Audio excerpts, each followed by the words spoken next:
ये उम्मीद पे जुड़ते हैं कि हम हर संडे कुछ आप लोगों को स्टॉक मार्केट रिलेटेड अच्छी से अच्छी तालीम दे सकें। अल्लाह ताला से दुआ है कि हमारे टीचर हजरात, मैं और तमाम हमारे एडमिन्स सब आपको अच्छी से अच्छी इंफॉर्मेशन दें ताकि उससे आप अपने ट्रेडिंग को आसानी करें। यही मकसद था संडे लाइव का, और आगे भी अल्लाह ताला अगर हमें इस तरीके से जोड़े रखे, हर हमेशा हम संडे लाइव पे कुछ नई अच्छी चीजें सीखेंगे और सिखाएंगे। तो शुरुआत करते हैं हमारे मामूल उसूल के हिसाब से। पहली कुरान की खीरत कौन करेंगे भाई? बिस्मिल्लाह, जल्दी। चलिए मोहम्मद भाई शुरू हो जाओ जी। अऊज़ु बिल्लाहि मिनश शैतानिर रजीम, बिस्मिल्लाहिर रहमानिर रहीम। रब्बना इन्नी अस्कन्तु मिन ज़ुर्रिय्यती बिवादिन गैरि ज़ी ज़र्'इन इंद बैतिकल मुहर्रम रब्बना लियुक़ीमुस सलात फजअल अफ़इदतम मिनन नास तहवी इलैहिम warzuqhum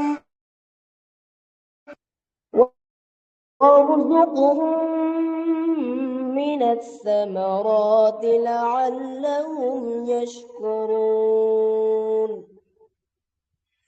रब्बना इन्नी अस्कन्तु मिन ज़ुर्रिय्यती बिवादिन गैरि ज़ी ज़र्'इन इंद बैतिकल मुहर्रम रब्बना लियुक़ीमुस सलात फजअल अफ़इदतम मिनन नास तहवी इलैहिम warzuqhum मिनस समराति लअल्लहुम यशकुरून। रब्बना इन्नका तअलमु मा नुख़्फ़ी वमा नुअलिन वमा यख़्फ़ा अलल्लाहि मिन शैइन फिल अर्ज़ि वला फिस समा। अल्हम्दुलिल्लाहिल्लज़ी वहब ली अलल किबरि इस्माईल व इसहाक़ इन्न रब्बी लसमीउद दुआ। रब्बि इजअलनी मुक़ीमस सलाति व मिन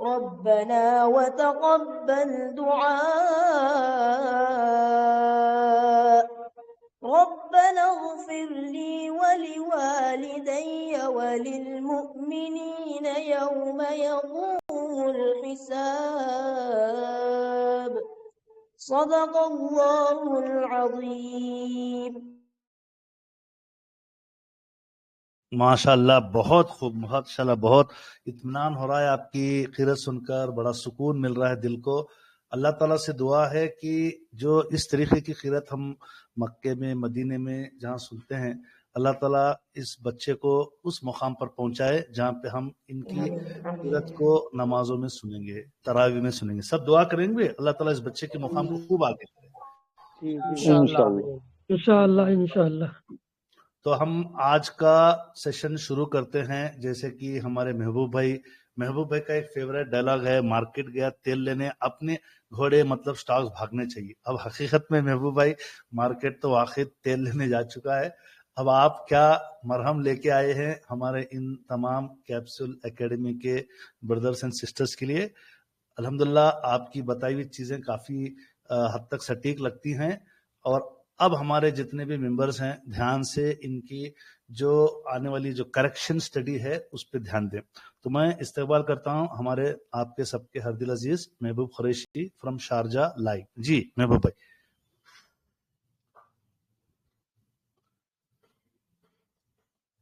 महबूब भाई जी वालेकुम सलाम। मैं एक्चुअली शेयर कर रहा हूँ अपना ये प्रेजेंटेशन शेयर करने की कोशिश कर रहा था। देखो अभी दिख रहा है क्या मेरा छोटा सा? एक सेकंड, हाँ आ गया ना, हाथ उठा दिए, दिख रहा है।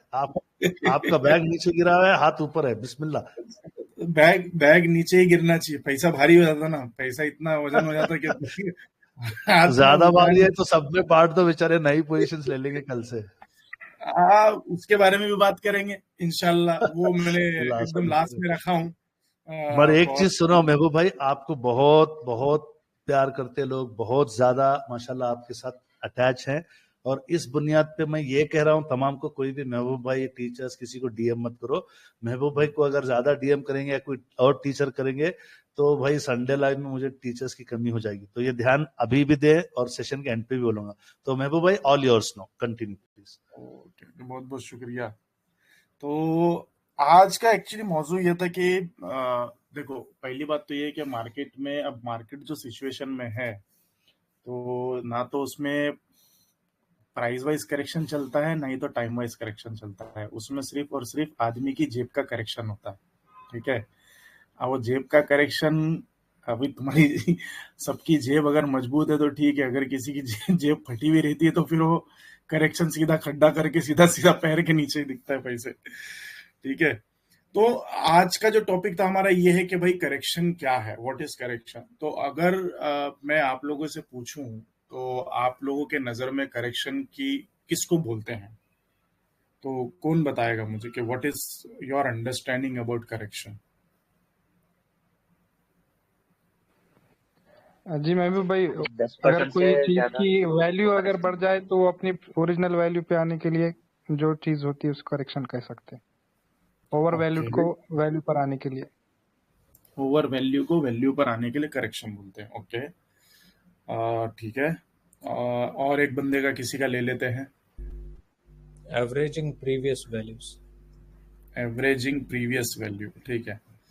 तो अगर आप मेरे पुराने वीडियोस अगर आप लोगों ने देखे होंगे तो उसमें हम लोग जो बात करते हैं वो दो चीज की बात करते हैं। एक तो टाइम वाइज करेक्शन की बात करते हैं और एक प्राइस वाइज करेक्शन की बात करते हैं। मार्केट में सिर्फ और सिर्फ दो चीज की करेक्शन होती है, एक प्राइस वाइज करेक्शन होता है, एक टाइम वाइज करेक्शन होता है। ठीक है, तो आज फिर से हम लोग, आज का टॉपिक भी अपना वही है।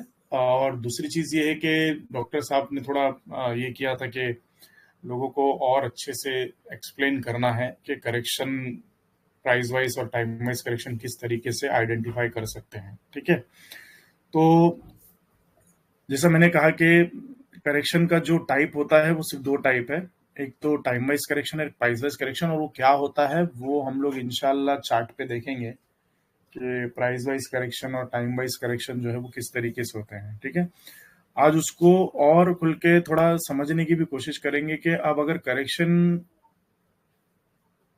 किसकी होती है, ओके, और करेक्शन को अंडरस्टैंड कर सकते हैं। मतलब करेक्शन किस चीज की होती है, सिर्फ ईएमए के पॉइंट पे करेक्शन होता है या किसी और चीज के पॉइंट पे भी करेक्शन होता है? तो किसी के पास किसी को कुछ आइडिया है कि करेक्शन, अभी जो आप लोगों ने बोला प्राइस उसके प्रीवियस इस पे आएगा और उसको करेक्शन कहते हैं, बट इसके अलावा और जो करेक्शन की टाइप्स होती हैं, और सिर्फ प्राइस वाइज करेक्शन और टाइम वाइज करेक्शन के अलावा चार्ट पे आप लोगों को किस तरीके की करेक्शन की टाइप दिखती है?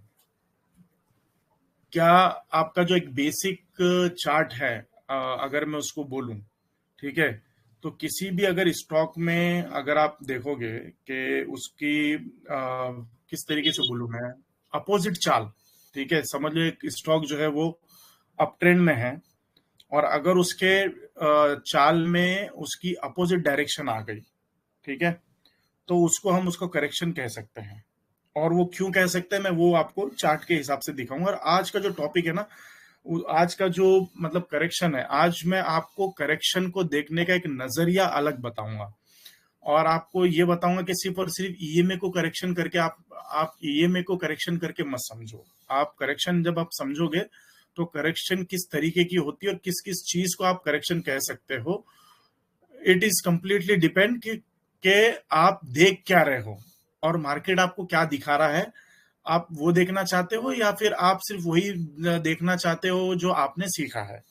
ठीक है, तो लेट्स सी कि अब इसमें करेक्शन में किसको कह रहा हूं, ठीक है। अगर आप ये देखोगे, ये जो चार्ट है, ठीक है, अब इस टेक्निकल एनालिसिस को अगर आप कोई भी टेक्निकल बंदे को बताओगे, टेक्निकल एनालिसिस वाले को बंदे को बताओगे, तो क्या बोलेगा, ये एक हायर हाई है और एक हायर लो का फॉर्मेशन है, राइट। और वो बोलेगा कि भाई ये बुलिश ट्रेंड है। तो आप अगर देखोगे तो स्टॉक जो है वो एक हायर हाई और हायर लो फॉर्मेशन में जा रहा है, राइट। अब इसका मतलब क्या है, ठीक है, इसका मतलब ये है कि इट्स वेरी सिंपल कि आप मान लो कि एक स्टॉक को अगर हायर हाई हायर लो बनाना है, ठीक है, तो क्या करेगा वो, एक अगर उस स्टॉक को अप ट्रेंड में जाना है तो सबसे पहले वो एक हाई बनाएगा, एक लो बनाएगा, फिर हाई बनाएगा, फिर लो बनाएगा, फिर हाई बनाएगा, फिर लो बनाएगा। मतलब वो हायर हाई फॉर्म करेगा, हायर लो फॉर्म करेगा। क्या हम इसको करेक्शन कह सकते हैं? डेफिनेटली इसको हम करेक्शन कह सकते हैं। हम इसको करेक्शन क्यों कह सकते हैं? इसको हम करेक्शन इसके लिए बोल सकते हैं क्योंकि कोई भी स्टॉक को अगर वो अप ट्रेंड है और अगर उसको एक higher high higher low formation बनाना है तो उसको उसके लोअर हाई का हायर लो का करेक्शन करना ही पड़ेगा, ओके। और उसके हायर लो का करेक्शन करने के बाद जब वो सेकंड वापस हायर हाई बनाएगा तो दैट अगेन इस मींस कि वो अपना एक हायर हाई का करेक्शन करने गया है। फिर अगर वो जब सेकंड हायर लो बनाएगा तो जब वो नीचे आएगा और जब वहां पे वो लो बनाएगा, उसका मतलब क्या है कि उसको करेक्शन करना है। उसके करेक्शन किए बिना वो चार्ट अपने पैटर्न पे नहीं आ सकता। तो अब आप उसको ये नहीं बोल सकते हो कि ये टाइम वाइज करेक्शन हो रहा है या प्राइस वाइज करेक्शन हो रहा है।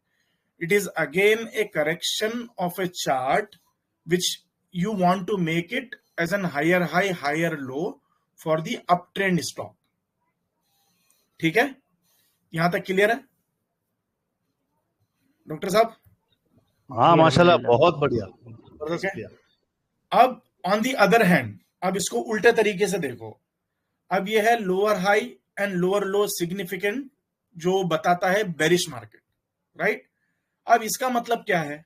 अगेन इसका मतलब वही है, मान लो कि एक डाउन ट्रेंड मूव आया है।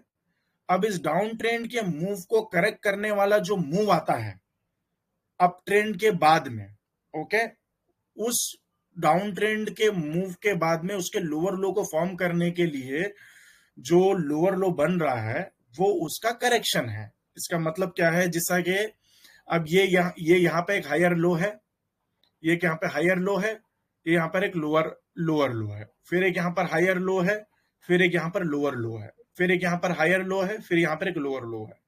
तो ये है क्या?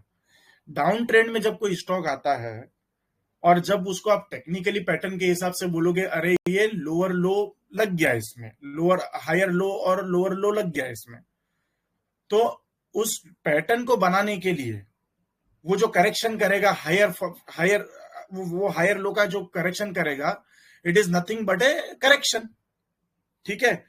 अब इसको आप बोलोगे कि प्राइस वाइज करेक्शन, मैं बोलूंगा इसको प्राइस वाइज करेक्शन है, ठीक है। ये क्या है? लोअर, ये भी प्राइस वाइज करेक्शन है, बिकॉज यहां से यहां तक आने के लिए उसको अपना पैटर्न बनाने के लिए उसको प्राइस वाइज करेक्शन करना पड़ेगा, जब भी तो वो एक हायर लो फॉर्म कर पाएगा ना, सॉरी लोअर लो फॉर्म कर पाएगा, राइट। अब जब उसको लोअर फॉर्म करने के बाद में जब उसको हायर लो फॉर्म करना है तो उसको प्राइस वाइज करेक्शन करना पड़ेगा। तो यहां पर वापस से वो प्राइस वाइज करेक्शन करने के लिए आ गया। तो ये करेक्शन को क्या बोलते हैं? ये करेक्शन को भी करेक्शन ही बोलते हैं ना।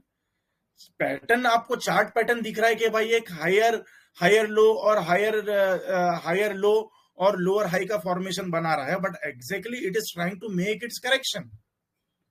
अब उसको आप टाइम वाइज करेक्शन बोलो, प्राइस वाइज करेक्शन बोलो। अब इसके अंदर भी मैं आपको टाइम वाइज और प्राइस वाइज करेक्शन निकाल के दिखा सकता हूं, ठीक है। यहां तक सबको समझ में आ गया?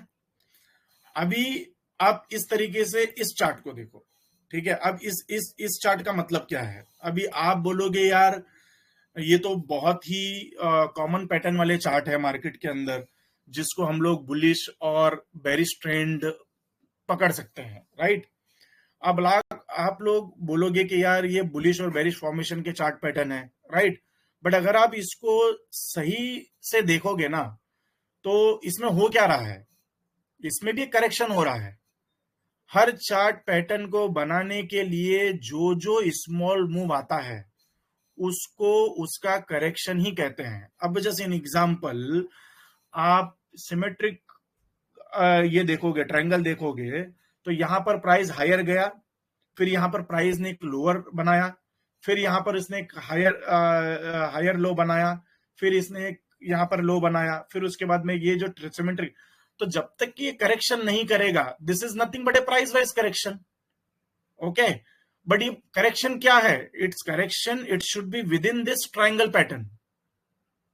करेक्शन क्या है? Which is between this ascending triangle pattern. ये this is nothing but it's correction. Okay, अब आप इन्वर्टेड हेड एंड शोल्डर ले लो, 0.1 से 0.2, 0.2 से 0.3, 0.3 से 0.4 is nothing but A correction. Until and unless any chart will not have a correction, वो chart pattern बन ही नहीं सकता है। ठीक है, अब इसमें हम लोग, इट्स वेरी सिंपल, ये जो 1 है, ये 2 है, ये 3 है, ये 4 है, ये 5 है, ये प्राइस वाइज करेक्शन है। अब जो टाइम वाइज करेक्शन होता है, वो उस चार्ट के पैटर्न का जो लेंथ होता है, आप उसको टाइम वाइज करेक्शन बोल सकते हो। ठीक है, इस सिमेट्रिकल ट्रायंगल को बनने के लिए जो इसने 5 बार प्राइस वाइज करेक्शन किया, और 5 बार प्राइस वाइज, 5 बार भी कर सकता है, 50 बार भी कर सकता है, डिपेंड। ये तो मतलब मेरे को गूगल पे चार्ट पैटर्न मिल गया, मैंने उसमें डाल दिया, तो अब उसमें लोगों ने सिर्फ 5 बार बताया, तो मैं 5 बार बोल रहा हूं आपको। ठीक है, तो 5 बार उसने प्राइस करेक्शन किया, फिर उसने टाइम भी करेक्शन किया, 1 2 3 4, ये 5 पॉइंट तक जो उसने टाइम बिताई है, टाइम वाइज करेक्शन है। उसके बाद में इसमें जो एक मूव आया, अप ट्रेंड का मूव, क्या है ये भी ये अप ट्रेंड है, तो ये जो करेक्शन हुआ, अब ये वापस से इधर आया। अब ये पैटर्न बनने के लिए इसको सिमेट्रिकल पैटर्न के बेस पे आने के बाद में एक अप ट्रेंड मूव देगा, जब उसको आप बुलिश ट्रेंड बोलोगे, वो भी एक करेक्शन का पैटर्न ही है। तो it is nothing but A correction. Now you understand कि हर एक पैटर्न को बनने के लिए छोटा छोटा जो मूव आता है, that is nothing but A correction. अब उसको आप प्राइस वाइज करेक्शन भी बोल सकते हो। इस कप को बनने के लिए जो टाइम लगता है, आप उसको टाइम वाइज करेक्शन भी बोल सकते हो। और उस हैंडल को बनने के लिए जो उसमें छोटा छोटा सा जो मूव आता है, प्राइस ऊपर जाता है, नीचे जाता है, प्राइस ऊपर जाता है, नीचे जाता है, उसको भी करेक्शन ही बोलते हैं। अब वो प्राइस का करेक्शन बोलो, उसके बाद में छोटे से हैंडल को आप टाइम का करेक्शन बोलो, उसके बाद में एक अपमूव आता है, बट अपमूव आने से पहले वो इस बेस को इस बेस को रेजिस्टेंस को ब्रेक रिटेस्ट करेगा, वो भी एक करेक्शन का ही पार्ट है। उसके बाद में वो अपमूव देगा, तो ये अपमूव क्या है? That is an up trend.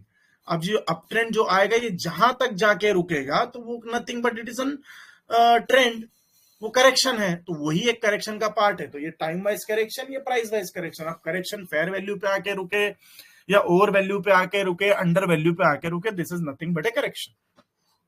ठीक है, तो आपके चार्ट का देखने का नजरिया, चाहे आप उसको चार्ट पैटर्न एक्सपर्ट अपने आप को बोल लो, चाहे आप अपने आप को डिमांड सप्लाई बंदा बोल लो, या आप अपने आप को आरएसआई का एक्सपर्ट बोलो, या आप अपने आप को ईएमए का एक्सपर्ट बोलो, कुछ भी बोलो, चार्ट जो दिखा रहा है और जो छोटे छोटे मूव आते हैं और जो छोटा छोटा जो डेस्टिनेशन और जो डिस्टेंस तय करता है, that is nothing but market purely driven by the correction, time wise correction, price wise correction, there is nothing but its only correction.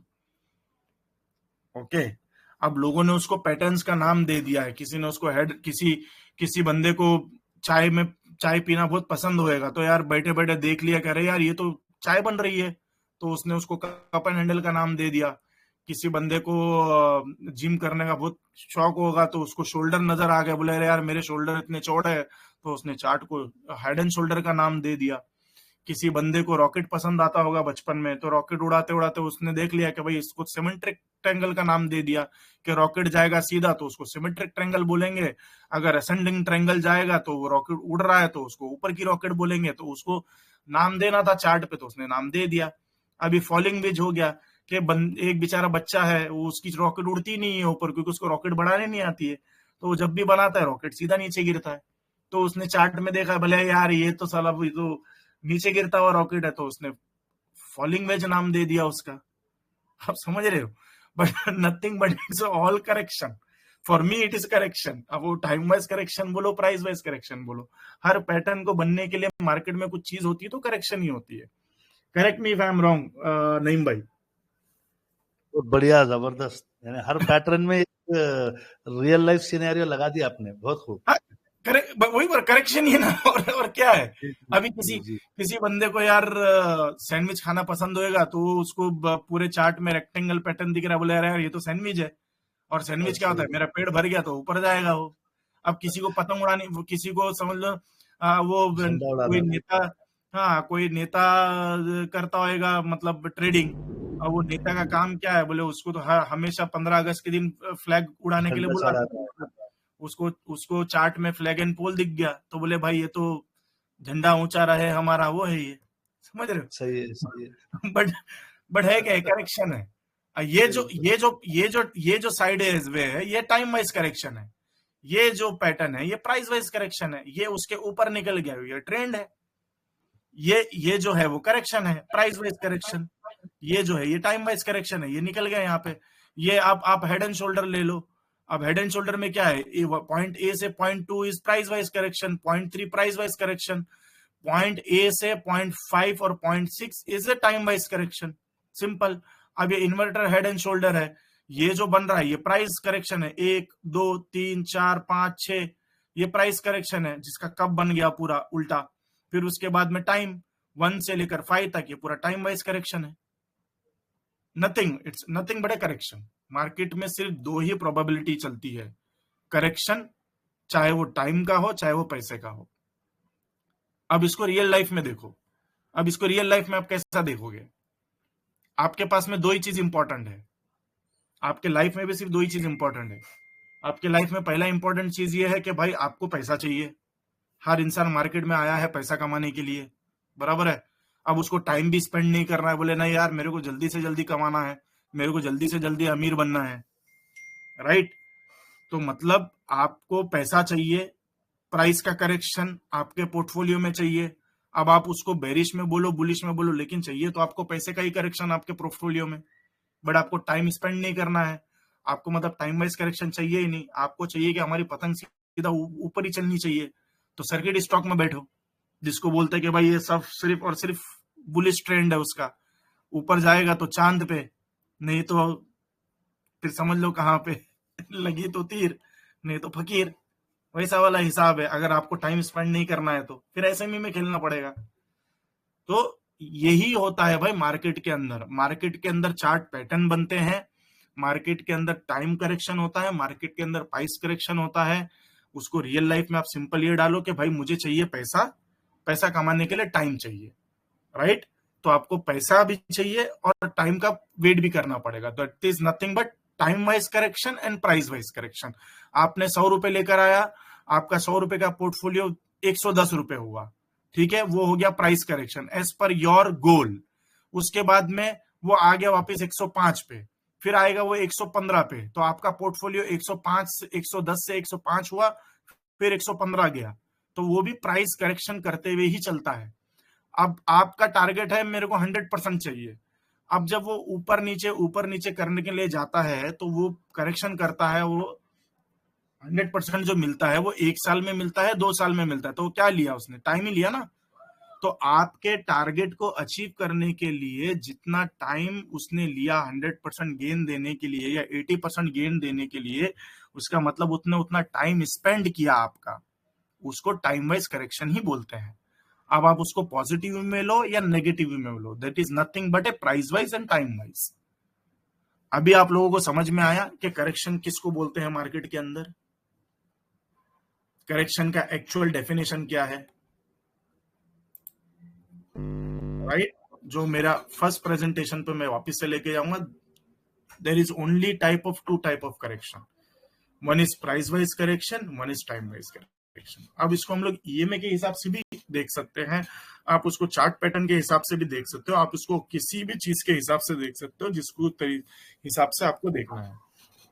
मेरे पास में ज्यादा और स्लाइड नहीं है, ये 2 स्लाइड में दिखाऊंगा जिसमें मैं आपको एक्सप्लेन करूंगा कि भाई एक होता है ट्रेंड, एक होता है प्राइस वाइज करेक्शन, एक होता है टाइम वाइज करेक्शन। ठीक है, अगर आप अभी मेरा चार्ट देखोगे तो इसमें जो एक ये पुराना ही पीपीटी का चार्ट है जिसको मैं सिंप्लीफाई तरीके में आपको एक्सप्लेन करता हूं, और वो एक्सप्लेनेशन ये है कि अगर आपको चार्ट पैटर्न पढ़ने नहीं आते, अगर आपको आरएसआई नहीं आता है, अगर आपको ईएमए नहीं, ईएमए नहीं, मैं तो ईएमए सीखा, मतलब मैं तो ईएमए पे बात करूंगा, तो मैं जस्ट एग्जांपल बता रहा हूँ, लेकिन बचपन में लोगों को पतंग उड़ाने सबको आती होगी। ठीक है, अगर आपको आरएसआई का डाइवर्जन निकालने नहीं आता है, आपको एमएससीडी नहीं आता है, या फिर आपको कोई मतलब समझ लो कुछ आता ही नहीं है, तो आपको कुछ देखने की जरूरत नहीं है। आप 2-3 लाइन लगाओ अपने इसमें। अब लाइन का मतलब क्या है, आप लगा लो एक 10 डेज मूविंग एवरेज लगा लो, या 20 डेज मूविंग एवरेज लगा लो। अब ये 10 डेज मूविंग एवरेज है क्या, आप इसको इस तरीके से ले लो। एक मिनट, हाँ जरा मेरे को एक मैसेज आया है, 1 मिनट, एक मिनट नहीं भाई खाली। जी आप कैरी करें। जैसे कि अभी माशाल्लाह महबूब भाई ने इंट्रोडक्शन में कहा है कि हर एक स्टॉक का जो है एक करेक्शन फेज आता है जिसको आप लोग पैटर्न्स के नाम में देखते हैं। वो भले ही टाइम वाइज करेक्शन भी होता है और प्राइस वाइज करेक्शन भी होता है। क्या यहाँ तक आप तमाम को समझ में आया? भी क्या बता रहे थे महबूब भाई? बोलो बोलो। जी अल्हम्दुलिल्लाह आया है। एक हाँ, टाइम तो वाइज करेक्शन पैटर्न्स के अंदर कई प्राइस वाइज करेक्शन होते हैं। बिल्कुल, एक देखिए वो दोनों एक साथ ही चलते हैं। ऐसे नहीं कि पहले एक साइकिल में टाइम जाएगा उसके बाद प्राइस जाएगा, नहीं, वो दोनों साथ में चलते हैं। जैसे भी महबूब ने पैटर्न में बताया कि देखिए कुछ तो भी उसके अंदर जो है हायर हाइज भी हो रहे हैं और कुछ भी जो है ना लोअर लोज भी हो रहे हैं। तो एक रकम का आपको एक समझना चाहिए कि जब प्राइस एक्शन एक मुद्दत तक हो रहा है तो उस मुद्दत को आप बोलेंगे टाइम वाइज करेक्शन, और जो प्राइस कितना करेक्ट हुआ है वो प्राइस वाइज करेक्शन है। तो उसको आपको डिटेल में इंशाल्लाह महबूब भाई बताएंगे। और आपको ऑलरेडी एक चार्ट दी गई है, एक पीडीएफ फाइल, जिसको महबूब भाई ने हमें दिया था, तो हम उसको एकेडमी के मास्टर की में भी डाले हैं। अगर नहीं डाले हैं तो जुनेद भी डाल देंगे। उस चार्ट को आप ध्यान से देखना, कितने टाइम पीरियड पे कौन से ईएमए का कितना टाइम पीरियड वो करेक्शन होता है। ठीक है, ओके महबूब भाई आगे लगता है इंशाल्लाह। जी जी हाँ। तो अभी हम लोग डायरेक्ट रियल चार्ट पे ही जाएंगे। इसके लिए मैंने ज्यादा इसमें एक्सप्लेन करने की कोशिश नहीं की है, तो उसमें 2-4 रियल चार्ट देख लेंगे, 5-6 जिसके जो भी चार्ट के नाम नहीं भाई आप लेना चाहोगे आप ले लेना, तो उसमें हम लोग टाइम वाइज करेक्शन और प्राइस वाइज करेक्शन बता देंगे। ठीक है, अभी क्या होता है कि एक होता है ट्रेंड, उसके बाद एक होता है उसका हायर फॉर्मेशन, उसके बाद होता है उसका लो जो वापस से प्राइस वाइज करेक्शन करने आता है, जैसे आप इधर पे देख रहे हो। ये यहाँ पे इसने एक अच्छा खासा टाइम बिताया, फिर उसके बाद में उसने एक अप ट्रेंड दिया, अप ट्रेंड के बाद में उसने एक हाई बनाया। अब ये जो ट्रेंड दिया था, हो सकता है इसने यहाँ पर अपना 100% दे दिया। अब जब इसने एक अपना 100% पूरा किया, तो यहाँ पर जो सेल ऑफ आया है, अभी आप उसको प्राइस वाइज करेक्शन भी बोल सकते हो, और उसको आप ये भी बोल सकते हो कि यार यहाँ पे लोग प्रॉफिट बुक कर रहे हैं। अब देखो आप इसको समझने की कोशिश करो, जितने लोग होंगे उतना उनका नजरिया होगा, और जितने लोग होंगे उतना उनका मुंह होगा। ठीक है, अगर आप इन्वेस्टर को पूछोगे, कोई एक ऐसे इन्वेस्टर को जिसको टेक्निकली कुछ आता ही नहीं है और वो टेक्निकल चार्ट कभी देखता ही नहीं है, वो सिर्फ कंपनी की स्टोरी पे बिलीव करता है और कंपनी के ग्रोथ पे बिलीव करता है, तो वो क्या सोचेगा यहाँ पे आने के बाद में वो ये सोचेगा कि भाई एक स्टॉक ने अगर 150% का एक रन दिया है, और अगर वो वहां से हल्का सा नीचे आया है, जबकि उसने अपना एक लो क्लोज नहीं किया है और वही एक ही जगह पे चल रहा है, तो वो उसके हिसाब से क्या बोलेगा कि यार हो सकता है कि जो बड़े बड़े इन्वेस्टर होंगे या तो वो प्रॉफिट बुक कर रहे होंगे, या तो जो छोटे छोटे ट्रेडर हैं जिनको इस स्टॉक की वैल्यू पता नहीं है, वो अपना टाइम स्पेंड नहीं करना चाहते, उनको फ्रस्ट्रेशन हो रहा है अभी इस जोन में, या तो उनको डर लग रहा है कि यार ये प्राइस और नीचे नहीं चले जाए, तो यहाँ पे वो आहिस्ता आहिस्ता सेल ऑफ करते जा रहे हैं। बट बड़े लोग इन्वेस्टर जो क्या होते हैं कि भाई ये यहाँ पे प्राइस आके बार बार अटक रहा है, अब उसको अभी आप फिलहाल ये ईएमए हटा दो। जैसे मैं आपको एक एग्जांपल समझाने की कोशिश कर रहा हूँ कि जो टाइम वाइज करेक्शन होता है वो क्यों होता है। ठीक है, अब यहाँ पे क्या होगा, जब एक बड़े बड़े इंस्टीट्यूशन वाले लोग देखते हैं कि भाई यहाँ पे ओके प्राइस यहाँ से अब नीचे नहीं गिर रहा है, इसका मतलब ये है कि जो बड़े बड़े इन्वेस्टर लोग लेके बैठे थे स्टॉक, वो ऑलरेडी बुलिश है इसके ऊपर, और यहाँ पे जब ये सिर्फ और सिर्फ टाइम स्पेंड कर रहा है, अपना टाइम बिता रहा है, तो यहाँ पे उनका या तो यहाँ पर नए इन्वेस्टर लोग घुस रहे होंगे, या तो यहाँ पर जो ओल्ड इन्वेस्टर है वो और यहाँ पे अपना माल डाल रहे होंगे, ठीक है। या तो ये अगर इसको ऊपर जाना है तो, ठीक है। तो अब वो क्या करते हैं, जब उनके पास में मार्केट में माल नहीं है ना, तो वो लोग दो ही चीज करेंगे। माल किससे लेंगे? वो लोग रिटेलर से लेंगे ना, थोड़ी ना। अगर उनको शेयर होल्डर से अगर उनको माल लेना होता तो शेयर होल्डर के पास चले जाते, डायरेक्ट बोलते कि भाई मेरे को थोड़ा इशू कर दो, अलॉटमेंट इशू कर दो, या फिर आप मेरे को थोड़ा सा ऑफ मार्केट भेज दो कुछ अपना शेयर, या फिर आप मेरे को प्रमोटर बना दो अपने इसमें, ठीक है। बट अगर कंपनी बोलेगी यार मेरे को 70%, 30% से या 25% से ज्यादा मार्केट में माल बेचना नहीं है, और मुझे अभी किसी इन्वेस्टर की जरूरत नहीं है, मेरे पास इनफ मनी है अपने बिजनेस को आगे ग्रो करने के लिए, आप एक काम करो, अगर आप चाहते हो तो आप मार्केट से माल उठा लो। अब वो बोलेगा यार मैं इतना पैसा दे नहीं सकता हूं जितना प्राइस चल रहा है मार्केट में, तो बोलेगा भाई एक वो भी एक सेट पॉइंट देखता है कि हाँ अच्छा भाई इसकी वैल्यू ये है, जो अभी ये जो पॉइंट है, तो ये यहाँ पर या तो बड़े बड़े इंस्टीट्यूशन लोग जो है या तो वो एक्यूमुलेट कर रहे होंगे, या जो नया इन्वेस्टर है उस नए इन्वेस्टर की नजर इस पे गई होगी, उसको लगा होगा कि भाई ये यहाँ से और लंबा जा सकता है, तो उसने यहाँ पे एक्यूमुलेशन करना चालू किया।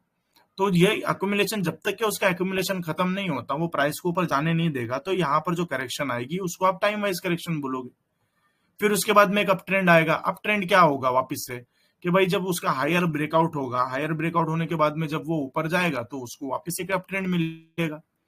तो यहां से लेकर यहां तक जो गया है वो टाइम वाइज करेक्शन हुआ है, और यहां से अगर नीचे आया तो price wise correction. Price wise correction मतलब इंस्टीट्यूशन जो है वो इससे नीचे प्राइस को गिरने नहीं दे रहे, तो प्राइस करेक्शन हो गया उनके हिसाब से कि this is the end point of for me to buy. अब उसके बाद में टाइम वाइज करेक्शन, ठीक है यार मेरे को जब तक कि मेरा माल खत्म नहीं होता, चाहे वो 1 साल लगे, 1.5 साल लगे या 2 साल लगे, जब तक कि मेरा पेट नहीं भरता तब तक कि मैं इसको ऊपर जाने नहीं दूंगा, क्योंकि उनका जो गेम रहता है वो बड़ा गेम रहता है, राइट। तो ये है, हम इसको अब मैं ये में के एग्जांपल को और अच्छे से एक्सप्लेन करूंगा जब हम लोग डायरेक्ट चार्ट पे जाएंगे। बट मैं एक, क्योंकि ये जो टॉपिक है ना हमने बार बार समझा चुके हैं, ऐसा नहीं है कि मैं पहली बार ले रहा हूँ ईएमए का सेशन अपने ग्रुप के अंदर। ईएमए का सेशन मैंने बहुत बार लिया है, और मुझे ऐसा फील हुआ कि यार तभी भी लोग कंफ्यूजन है कि टाइम वाइज करेक्शन और प्राइस वाइज करेक्शन बोलते किसको है। यही एक रीजन था मेरा कि मैं ये चार्ट दिखाने की कोशिश करूं, चार्ट पैटर्न दिखाने की कोशिश करूं जो लोगों के नजर में बहुत कॉमन है, और उस चार्ट पैटर्न के हिसाब से उनको समझाने की कोशिश करूं कि भाई time wise correction, price wise correction actually होता क्या है, ठीक है। तो ये सोचने के लिए भी मेरे को थोड़ा टाइम लग गया कि भाई आप लोगों को फिर किस तरीके, क्योंकि अगर मैं वापस से ईएमए का कॉन्सेप्ट लेके आऊंगा तो आधे जन तो बोरी हो जाएंगे, जिनको पता होगा तो बोलेंगे यार बार बार महबूब भाई वही दुकान चालू कर देते हैं, ठीक है। तो इसीलिए थोड़ा टॉपिक को चेंज करना था। आपको हर पैटर्न के अंदर जो करेक्शन दिखती है, मेरे हिसाब से मुझे लगता है कि वो प्राइस वाइज करेक्शन है, और उस पैटर्न को कंप्लीट होने के लिए जो टाइम लगता है वो मेरे हिसाब से टाइम करेक्शन है, नथिंग बट एल्स, ठीक है। अब उसके बाद में अगेन करेक्शन जो है वो कितने साल की भी हो सकती है। अब वो 14 साल की भी करेक्शन हो सकती है, या वो 16 साल की भी करेक्शन होती है। करेक्शन का कोई एक लिमिट नहीं है, ठीक है। 14 साल की भी करेक्शन हो सकती है, 16 साल की भी करेक्शन हो सकती है, 1 साल की भी हो सकती है, 2 साल की भी हो सकती है, 3 साल की भी हो सकती है। अब उसमें होता क्या है, अब ये इतनी बड़ी बड़ी करेक्शन होती क्यों है, रीजन क्या है 16 साल की करेक्शन का और 14 साल की करेक्शन का। अब समझ लो, मान लो कि यहाँ पे कंपनी ने कुछ प्रॉमिस किया था कि भाई हमें कुछ एक समथिंग न्यू चीज करने वाले हैं, ठीक है। और उस टाइम पे बहुत से कम लोगों को पता चला कि भाई अच्छा ये कंपनी अभी कुछ इस तरीके का डेवलपमेंट कर रही है जो मार्केट में बहुत कम लोग करते हैं, ठीक है। और उनको ये समझ में आ गया कि भाई इसके जो कंपटीशन है वो बहुत कम है मार्केट के अंदर, और कंपटीशन अगर कम है तो जाहिर सी बात है इनको ऑर्डर मिलेंगे। अब इनको ऑर्डर मिलेंगे तो ये प्राइस मतलब स्टॉक जाएगा ऊपर। तो ये जो हुआ, ये जो रिएक्शन हुआ, ये डेवलपमेंट का रिएक्शन हुआ। अब डेवलपमेंट का रिएक्शन क्या है, अब डेवलपमेंट का रिएक्शन यही कि भाई उसकी ग्रोथ, ठीक है। लोगों को लगा कि भाई इसकी जो एक्चुअल वैल्यू है इस टाइम पे, ये बिजनेस मॉडल के हिसाब से इसकी जो एक्चुअल वैल्यू है वो यहाँ पे आनी चाहिए। अब ये समझ लो 10 रुपए का स्टॉक था, 100 रुपए हो गया। अब बिजनेस के हिसाब से और उसके कंपटीशन के हिसाब से, उनके मार्केट कैपिटल के हिसाब से, उनके ऑर्डर बुक के हिसाब से इसकी जो वैल्यू थी 100 रुपए थी। अब कंपनी ने क्या किया, कोई नया ग्रोथ नहीं कर रही है, कोई नया डेवलपमेंट नहीं कर रही है, कोई नई चीज लेके नहीं आ रही है, तो इन्वेस्टर भी बोल रहा है यार कि यार मतलब मैं उसमें और इन्वेस्टमेंट करके करूं क्या। तो यहाँ पर इन्वेस्टर क्या करता है, अपना आहिस्ते आहिस्ते आहिस्ते आहिस्ते अपना पैसा अपलोड करेगा, थोड़ा सा माल रखेगा, फिर कोई नया इंस्टीट्यूशन आएगा, कोई नया रिटेलर आएगा, फिर वो देखेगा नहीं यार इसकी फेयर वैल्यू 100 और 80 के बीच में ही है, तो प्राइस जो है वो 100 और 80 के बीच में घूमते रहेगा। वो 14 साल तक घूमते रहा। 14 साल तक घूमने के मल्टीपल रीजन हो सकता है। एफआईआई ने इंटरेस्ट नहीं दिखाया अब उसके अप ट्रेंड के बाद में, क्यों? क्योंकि नया बिजनेस में कुछ ऐसे एक्साइटमेंट हो नहीं रहा है जिससे एफआईआई या डीआईआई अट्रैक्टिव हो।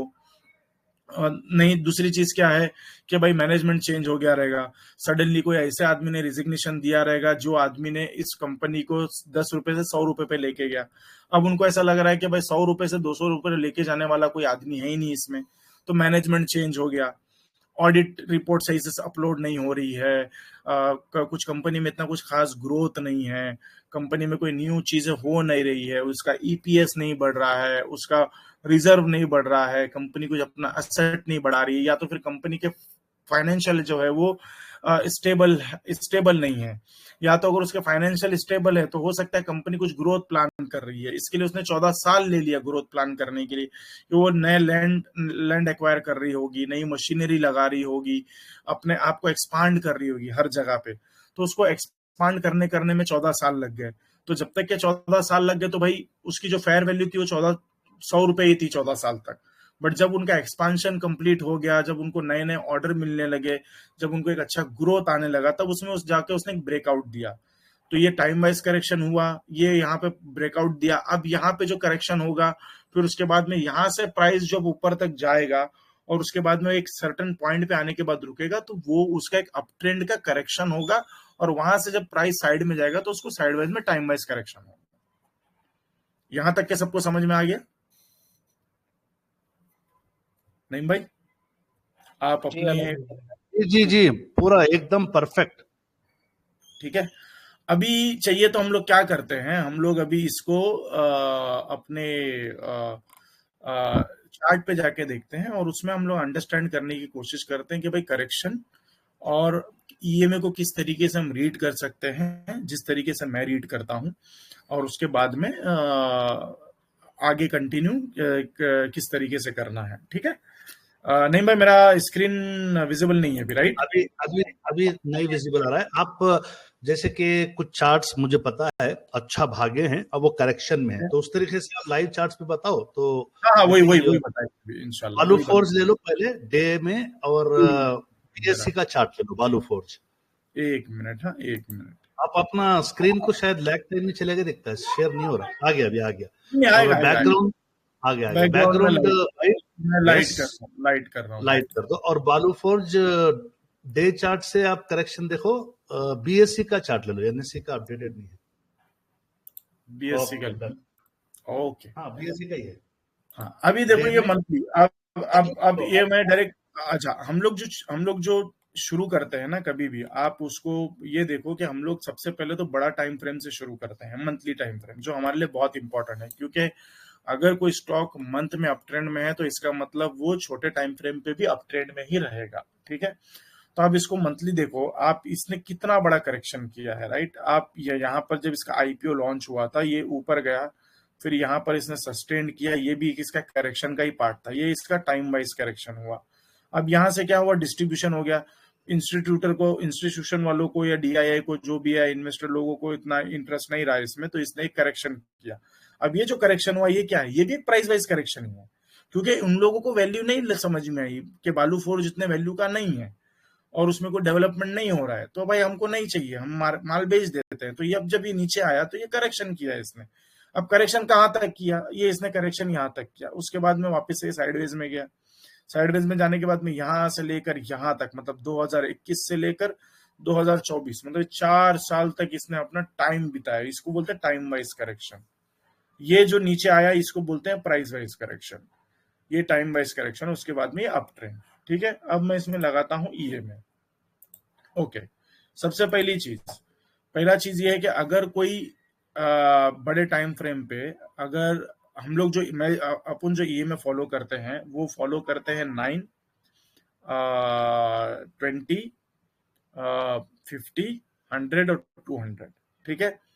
अगर कोई चार्ट पे बड़े टाइम फ्रेम पे उसके हायर टाइम फ्रेम का ईएमए नहीं आ रहा है, ओके, तो इसका मतलब ये नहीं है कि मतलब आप बोलोगे यार ये 200 तो इसमें आ ही नहीं रहा है महबूब भाई, 100 है नहीं, तो इसका मतलब क्या है, ठीक है। एक मिनट, पता नहीं मेरे इसमें ये क्यों नहीं आ रहा है, just let me just refresh this, ये चार्ट को मुझे ओके आके गया। अगर रिप्ले का बटन ऑन रहे तो नहीं आएगा, देखो वो भी चेक करो। नहीं, रिप्ले का नहीं, वो थोड़ा स्लो हो गया है, पता नहीं क्यों, शायद। रिफ्रेश कर लो एक बार, होता है मेरे हाँ साथ भी वही होता है। कर ना, ओके, सब इनेबल ही है, सब इनेबल ही है, ओके, हाँ, ओके। तो आप ये देखना कि मंथली टाइम फ्रेम के अंदर अगर समझ लो, अभी जैसे आप थोड़े टाइम पहले देख रहे थे, ये बालू फोर्ज ना, बालू फोर्ज बीएससी, ओके। तो अगर कोई स्टॉक का टाइम फ्रेम अगर उसमें 200 नहीं आ रहा, तो इसका मतलब ये नहीं है कि यार उसका मतलब आप उसके 200 का वेट करो, जरूरी नहीं है। अगर उसके टाइम फ्रेम पे सिर्फ और सिर्फ 20 ईएमए और 9 ईएमए आ गया, क्योंकि जो सबसे पहले आता है, सबसे पहले जो ईएमए आता है वो 9 ईएमए होगा, दैट मीन्स 9 वीक का मूविंग एवरेज, फिर उसके बाद में 20 वीक बनता है, फिर 20 वीक का मूविंग एवरेज बनेगा, फिर 50 वीक का मूविंग एवरेज बनेगा, 50 मंथ का मूविंग एवरेज बनेगा, ठीक है। तो अब मंथली टाइम फ्रेम पे आप देखो कि यहाँ पे 920 का क्रॉस ओवर हुआ और यहाँ से किसने अपनी अप ट्रेंड की जर्नी शुरू किया। अब इसको इस तरीके से भी देखो आप कि मंथली में ये 9 के नीचे आ गया और ये 9 के नीचे ही रहा, तो जब तक ये 9 के नीचे रहा इसमें कोई अप ट्रेंड आया ही नहीं, इसमें सिर्फ और सिर्फ डाउन ट्रेंड रहा। अब यहां से ये 9 के ऊपर गया और इसने अपना अप ट्रेंड चालू किया, तो इसको मैं क्या बोल सकता हूं कि हायर टाइम फ्रेम का अप ट्रेंड अब चालू हो गया है 920 के ऊपर आने के बाद में। अब हम जाते हैं वीकली टाइम फ्रेम में, ठीक है। अब वीकली टाइम फ्रेम पे आप देखो क्या हुआ, यहाँ पे इसने 920 का क्रॉस ओवर किया, यहाँ पे ये 100 ईएमए के ऊपर आया और 100 ईएमए के ऊपर आने के बाद में 1 मिनट 50 ईएमए 920 50 है, ओके, 50, ओके, ठीक है। तो यहाँ पे ये 50 ईएमए आ गया इसका। तो आप ये देखो, अब जब ये 920 और 50 ईएमए का ये जो मर्जर हुआ, अब यहाँ से इसने जब अप ट्रेंड लिया, अब यहाँ से क्लियरली दिख रहा है आपको अप ट्रेंड है। अच्छा, अब हमारे हिसाब से जो करेक्शन होती है वो क्या है, करेक्शन का मतलब क्या है। अब यहाँ पे देखो आप वीकली का 100 मूविंग एवरेज का करेक्शन, क्योंकि यहाँ पे 200 बना नहीं है, तो जब यहाँ पे 200 नहीं बना है तो जो प्राइस वाइज करेक्शन होता है वो किसी भी हायर टाइम फ्रेम का जो लास्ट ईएमए होगा वो उस टाइम फ्रेम पे करेक्ट करने के लिए जाएगा, ठीक है। अभी समझ लो, अब ये यहाँ पर करेक्शन करने के लिए आया,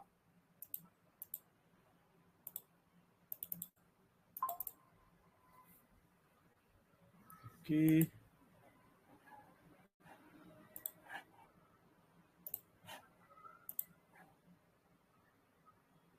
ये वाला पॉइंट, ये जब यहाँ पे करेक्शन करने के लिए आया, ओके, तो मंथली में ये 20 ईएमए के करेक्शन को कर रहा था, राइट। जो मैंने आपको बोला कि ये उसके हायर फ्रेम का लास्ट ईएमए को करेक्ट करने के लिए आ रहा है, ठीक है। अब आप किस तरीके से प्रेडिक्ट करोगे कि भाई ये जो डाउन ट्रेंड है वो यहाँ पे आके फिनिश होगा, ठीक है। अब आप उसके डेली टाइम फ्रेम पे जाओ, देखो क्या हो रहा है, ठीक है। अब ये जो छोटा मूव आता है ना, आप इसको इग्नोर कर सकते हो, छोटा मूव जो आता है आप इसको इग्नोर कर सकते हो, ठीक है, ओके। अब इसको देखो आप, अभी मैं आपको ये शेयर करता हूँ कि हम लोगों ने एक मिनट, हाँ, कहाँ गया वो फाइल, 1 मिनट,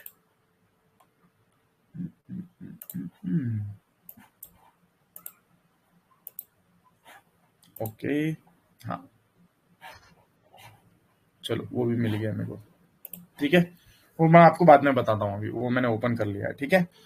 तो कोई भी ईएमए का करेक्शन अगर आप देखो क्या हुआ है यहाँ पे, ओके, डेली में यहाँ पे जो है 920 का क्रॉस ओवर यहाँ हो गया, क्रॉस डाउन यहाँ हो गया। इसका मतलब क्या है? इसका मतलब ये है कि या तो ये अपने डेली के 50 को करेक्ट करे, ओके, ये इसका 50 सॉरी ये इसका, हाँ ये इसका 50 का मूविंग है, 50 के मूविंग एवरेज को भी इसने ब्रेक कर दिया, तो ये 100। तो या तो ये अपने डेली के 100 को सस्टेन करे और यहां से निकले थोड़ा सा टाइम बिता के। अगर ये टाइम नहीं बिताता है तो आप इसको एक वीक पीछे लेके जाओ और ये देखो कि इसका 20 आ कहाँ रहा है, ठीक है, क्योंकि उसने जो डेली का 20 था वो उसने यहाँ काटा और डेली का एक्चुअली 50 काटा। तो 50 जो काटा, इसका मतलब वीकली का जो लास्ट ईएमए होगा, मतलब उसका जो इमीडिएट ईएमए होगा वो 20 था, ठीक है। तो क्या इसने ईएमए को, अगर उसको यहां से अपट्रेंड करना था तो वो यहां से इसके 100 को पकड़ के निकल जाता, यहां से इसके 100 को पकड़ के निकल जाता, ठीक है। तो हमको क्या करना है, हमको जब तक के वेट करना है तब तक के इसमें ये अपट्रेंड नहीं आ जाए। अगर ये यहां से अपट्रेंड नहीं आता है तो इसका मतलब ये कि इसमें एक अपमूव नहीं आएगा। अगर आप इसको देखोगे यहाँ पे गौर से, तो ये बार बार 9 ईएमए का रेजिस्टेंस ले लेके नीचे गिर रहा है। इसका मतलब क्या है, अब जब इसने 100 ईएमए को ब्रेक किया और 9 ने भी 100 ईएमए को काट, इसका मतलब ये था कि ये अपने डेली के 200 पे इसको आना ही आना है, ठीक है। अब मैं इसको यहाँ पे लेके जाता हूँ। अब जब इसको यहाँ पे डेली के 200 पे आना ही है तो वीकली का क्या आएगा, इसका मतलब ये जो 20 था अब वो वीकली के 50 पे जाएगा, ठीक है। अब ये वीकली का 50 यहाँ पे है और इसका लो किधर है, एग्जैक्टली 200 के पास में है। तो हम डेली पे देखते हैं कि इसका 200 रुपीज कहाँ पे आ रहा था, ठीक है। अभी आप देखो इसका 200 जो है वो एग्जैक्टली यहीं पे आया 200 के पास में, ये जोन, ये नहीं 200 ना, एक मिनट है, वीकली का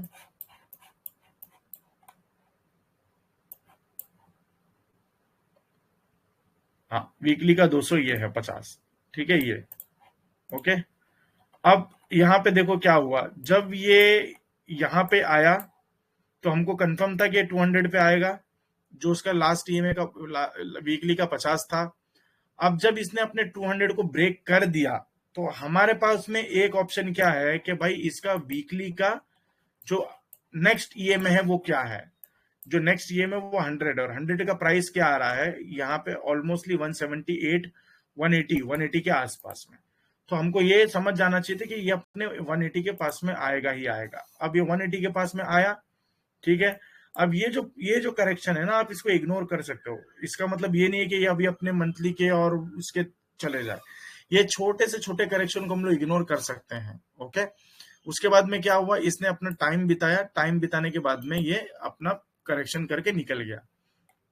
अब हम क्या देखते हैं, जब कोई भी स्टॉक अपने अपना टारगेट अचीव कर देता है डेली टाइम फ्रेम पे या वीकली टाइम फ्रेम पे, तो उसको करेक्शन करना होता है। और करेक्शन करने के बाद में कितने दिन का या कितने टाइम का करेक्शन करेगा, ठीक है। अब आप इसमें आ जाओ, ये बालू फोर्ज में, ठीक है। अगर मैं इसको इस तरीके से देखूं कि इसका जो करेक्शन के हिसाब से अगर मैं इसको देखूं, ठीक है, तो एक मिनट, अभी मैं इसको अभी लगाता हूं मैं आपके लिए, ठीक है। अभी अगर मैं इसको डेली टाइम फ्रेम के हिसाब से देखूं, ठीक है। अब सबसे पहले तो ये देखो आप कि इसका जो ब्रेकआउट था यहां से, ये वाले वीकली के, ठीक है, ये जो 19 अक्टूबर से लेकर 25 जैन, ठीक है, 2020 से लेकर 2021, ये है आपका वीकली टाइम फ्रेम, राइट। अब वीकली टाइम फ्रेम है क्या, 2 से 3 साल का करेक्शन, या फिर मतलब आप 1 से 2 साल का करेक्शन बोल सकते हो, या 2 से वीक इसका करेक्शन बोल सकते हो आप उसको, ठीक है। अब इसको डेली में लेके जाता हूं मैं, तो एटलीस्ट मेरे ख्याल से डेली का करेक्शन होगा, ये वीकली का करेक्शन नहीं है, ओके। ये आईपीओ था यहां से 21 फरवरी, राइट। तो ये तुम्हारा था 2 अक्टूबर से लेकर आप 21 फरवरी तक ले लो। तो डेली का जो हमारा जो करेक्शन है, डेली का टाइम वाइज जो करेक्शन है वो होता है कम से कम 6 से 8 महीने का। तो अगर आप ये देखोगे तो यहाँ पर इसने 6 से 8 महीना ही बिताया। अब मैं क्या करता हूँ, मैं आपको ना वो ये दिखा देता हूँ और आप लोग देख लो उसको। उसके बाद में अपन वापस से जब हम लोग एक साथ जाएंगे ना, तो हम लोग कहाँ गया वो करेक्शन का पीडीएफ, ओके या मैंने ऑलरेडी शेयर कर दिया है लाइव हाँ, लाइव। तभी मैं दिखा रहा हूँ यहाँ पे, दिख रहा है यहाँ से, जी ठीक है। ये देखो, ये डेली का करेक्शन है जो है आपका 6 to 8 मंथ, और उसके बाद में वो टारगेट अचीव करता है, उसका टारगेट अचीव करता है वो 50 से 70%, ये 100% भी हो सकता है। कितने महीने के अंदर? 3 महीने के अंदर। हम लोग देखते हैं बालू फरोज में ऐसा हुआ है क्या, ठीक है। अब मैं इसको स्टॉप करता हूं और मैं आपको वापस से बालू फरोज का चार्ट दिखाता हूं, ठीक है। अब इसमें हुआ क्या है, यहां से लेकर अक्टूबर से लेकर जनवरी, तो अक्टूबर, नवंबर, दिसंबर, जनवरी, और ये आपका फरवरी आ गया, राइट। फरवरी मतलब 5 से 6 महीना, बराबर है।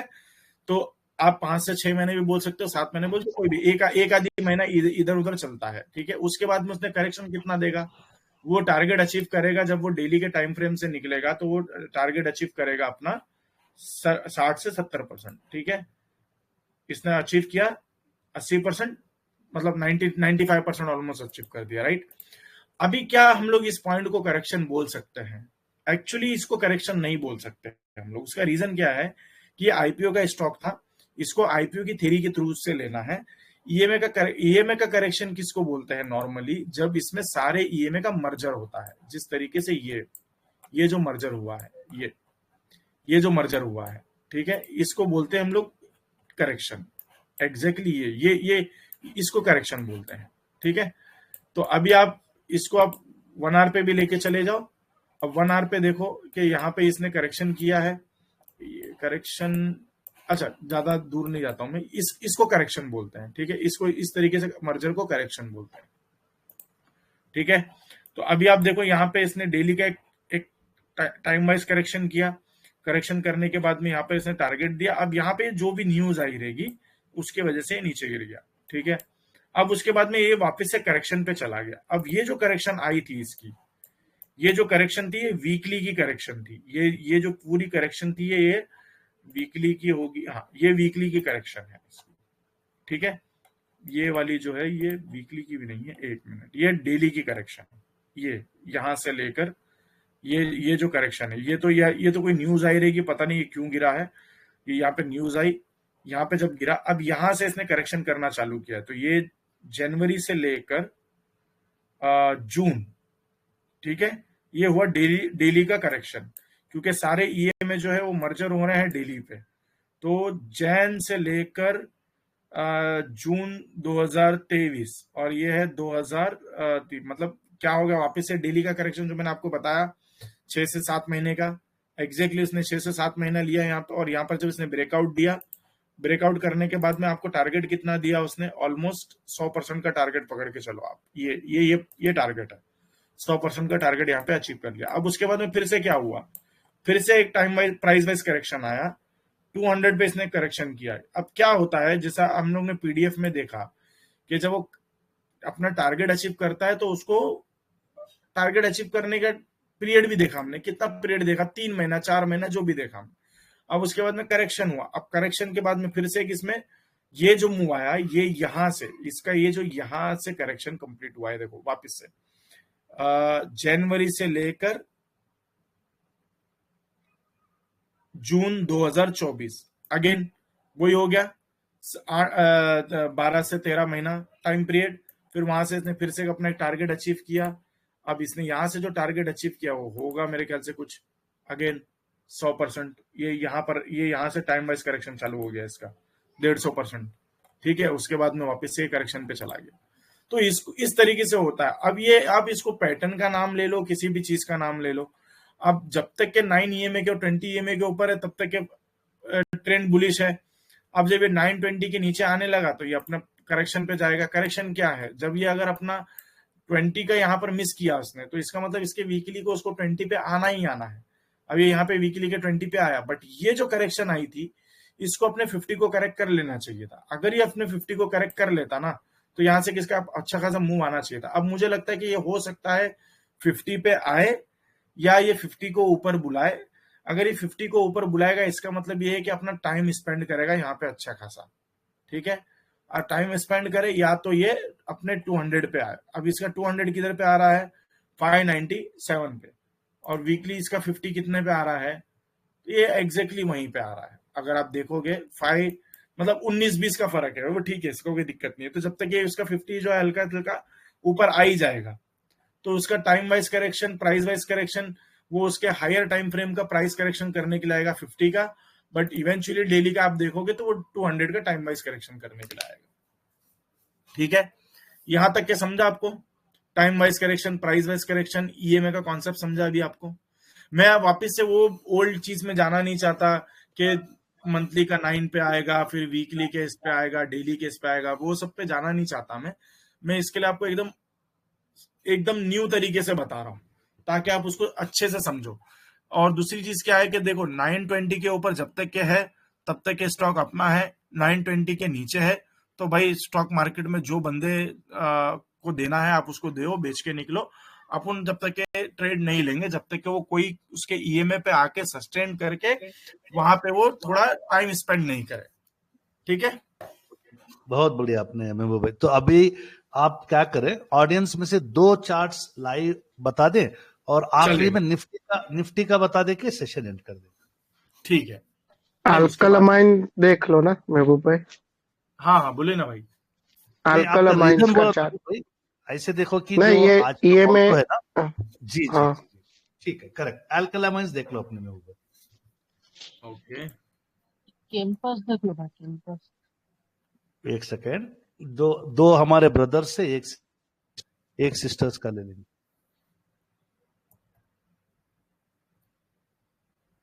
क्या अल्कलामाइंस ना? जी महबूब भाई। क्या इसकी KYL हाँ KY आएगा, KY। हाँ बस भाई शबाश, बहुत ही ओके। अभी देखो ये क्या हुआ है, ये जो करेक्शन है ना इसको हम लोग बोलेंगे मंथली का करेक्शन, मंथली टाइम फ्रेम का करेक्शन। ठीक है, अभी जो पीडीएफ आप नईम भाई ने आपके साथ में शेयर करी है उसमें देखो मंथली का जो करेक्शन है वो कम से कम 8 से 12 साल का होना चाहिए, बराबर है? 8 से 12 साल का करेक्शन। 19-20 होता है, मैं ये नहीं बोल रहा कि भाई उतने का ही होना चाहिए, कम भी होता है ज्यादा भी होता है, बट हमने जो नोटिस किया ऑलमोस्ट वही टाइम रेंज पे होता है। ठीक है, अब इसका करेक्शन देखो आप, मतलब ये 99 से लेकर 2000 यहां तक देखो, ये वाला एक करेक्शन, ये करेक्शन है इसका। ठीक है, 1999 से लेकर 2013, ठीक है, कितने साल का करेक्शन हो गया? ये 14 साल का करेक्शन हो गया, बराबर है? उसके बाद में उसने एक अपना टारगेट अचीव किया, तो टारगेट अचीव कितना किया उसने? अब यहां से हम लोग उसका एक टारगेट लगाते हैं यहां तक 351%। मतलब अगर आप उनके चार्ट पे देखोगे तो उसमें लिखा हुआ है कि ऑलमोस्ट लाइक आपको 800% का टारगेट देना चाहिए। ठीक है, तो क्या इसने 800% का टारगेट दिया है? वो भी दिया है, बट उसके पहले उसने क्या किया है? उसके पहले फिर से वो करेक्शन पे चला गया। ओके, तो करेक्शन पे कहाँ गया? वो करेक्शन पे यहाँ पर गया, देखो ये करेक्शन पे गया, ये हल्का सा करेक्शन यहाँ पे हुई है इसकी। अब ये जो करेक्शन हुई है उसके बाद में इसने यहां से लेकर जो यहाँ पर टारगेट दिया है इसने, ये भी इसको अब टारगेट अचीव हुआ। ठीक है, तो ये यहाँ पे करेक्शन हुआ, फिर उसके बाद में यहाँ पर से इसने वापस अपना टारगेट अचीव किया और उसने अपना जो ऑलमोस्ट जो उसने टारगेट था, जो उसको टारगेट अचीव करना था 1000% का, ये देखो ये यहाँ पर इसने टारगेट अचीव कर दिया अपना 1000% का।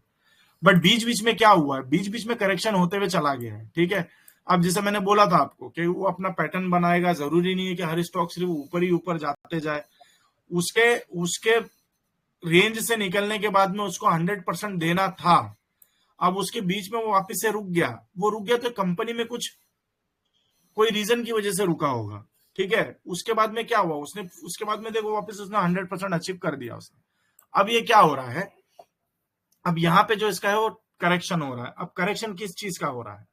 अब सबसे पहले तो अब ये देखो कि जब इसने डेली का अपना 200 काटा, इसका मतलब ये है कि ये अपने वीकली के करेक्शन पे जाएगा।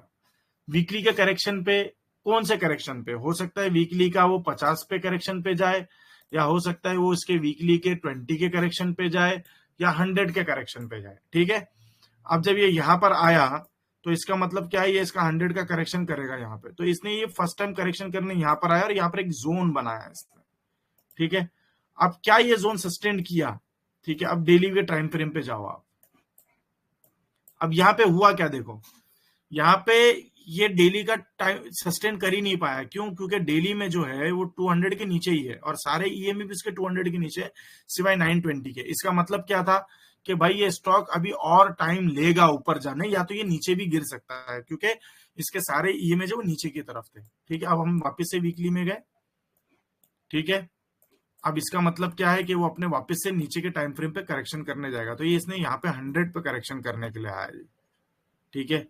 अब जब ये यहाँ पे 200 पे करेक्शन करने के लिए आया, अब 200 पे जब ये करेक्शन किया तो वीकली का करेक्शन कहाँ जा रहा है? वीकली का करेक्शन देखो ये जा रहा है 100 के पास में, ठीक है। अब ये देखो आप कि अगर इसको यहां से ऊपर जाना है ये जोन से, तो इसको डेली के टाइम फ्रेम पे एक मर्जर बनाना था, क्योंकि हम लोग वीकली का चार्ट देख रहे हैं, ठीक है। अब देखो यहाँ पे इसने यहाँ पे टाइम बिताया ही नहीं, एक मर्जर बनाया ही नहीं, और सारे ईएमए जो थे वो 200 के नीचे ही थे। तो हमारे ये काम का कोई स्टॉक नहीं था, ठीक है। अब वापस हम वीकली में आ गए। इसका मतलब क्या कि भाई ये और टाइम स्पेंड करेगा। अब इसने क्या किया, इसने अपना 200 जो है वो काट दिया। यहाँ पे इसने अपना 200 काट दिया। इसका मतलब ये कि भाई मैं अभी अपने मंथली के नीचे वाले ईएमए के पास जाने के लिए रेडी हूँ। मंथली का ईएमए क्या है 100, ये 100 पे आ गया। इसने अपना यहाँ पे टाइम, अब यहाँ पे जो जर्नी है, अब यहाँ पे इसको या तो ये अपना टाइम स्पेंड यहाँ करे, या तो ये अपना प्राइस वाइज करेक्शन करे, और यहाँ पे प्राइस वाइज करेक्शन करके फिर एक अप ट्रेंड वापस अपना जर्नी चालू करे, सिंपल, ठीक है।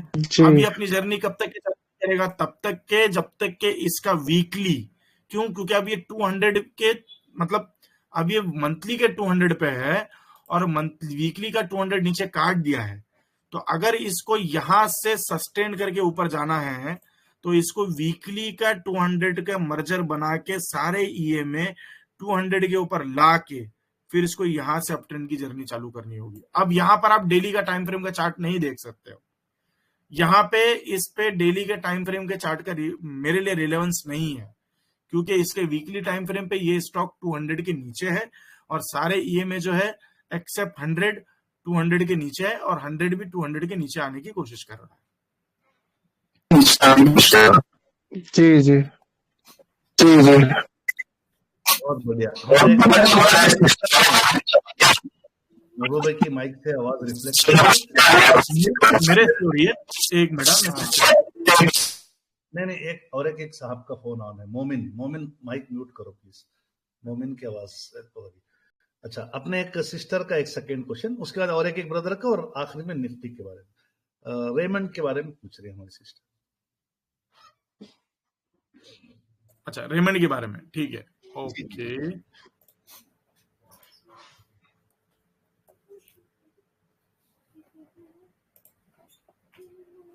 ओके, इसमें क्या जानना है इनको, मतलब कुछ, या अभी ये क्योंकि अब ये डाउन ट्रेंड में है, राइट। तो बेसिकली अपन यही देख लेते कि भाई अब इसका क्या सीन है, राइट। अब ये देखो, ये इसने एक अपना टारगेट दिया। अब यहां से लेकर 2023 ये इसका करेक्शन चालू हुआ है, ठीक है।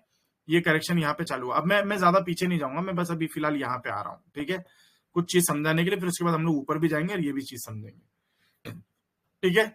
तो यह है सितंबर 2023 और ये है अप्रैल 2024, मतलब ऑलमोस्ट ये जो है वो 1 साल से ऊपर का करेक्शन किया इसने। उसके बाद में इसने टारगेट अचीव किया। टारगेट कितना अचीव किया? ऑलमोस्ट यहां से इसका जो टारगेट अचीव हुआ है वो अपने हिसाब से टारगेट अचीव हो गया ऑलमोस्ट लाइक 59 to 70%, राइट। अगर आप डेली का टारगेट देखोगे तो 50 to 70% का ही टारगेट उसने एग्जैक्टली 60% का टारगेट अचीव करवा दिया, ठीक है। उसके बाद में अभी अपने करेक्शन पे आया। अब यहाँ पे आप डीमर्जर की स्टोरी बोल लो या बिजनेस स्प्लिट की स्टोरी बोल लो, कुछ भी बोल लो, ठीक है। अब क्या होता है, अब सबसे पहले तो ये चीज, ये जोन देखो, जब कोई स्टॉक ने अपने 920 यहाँ पे जब इसने ब्रेक किया, ठीक है, 9 ने 20 को काट दिया, तो इसका मतलब आप इसके वीकली टाइम फ्रेम पे जाओगे और वीकली टाइम फ्रेम पे देखोगे कि इसका जो 9 ईएमए है वो 9 ईएमए का ये करेक्शन था। अब इसको अगर यहां से ऊपर जाना था तो ये डेली पे क्या करता, ये यहाँ पे डेली पे टाइम स्पेंड करता और यहाँ पे टाइम स्पेंड करके ये ऊपर निकलता।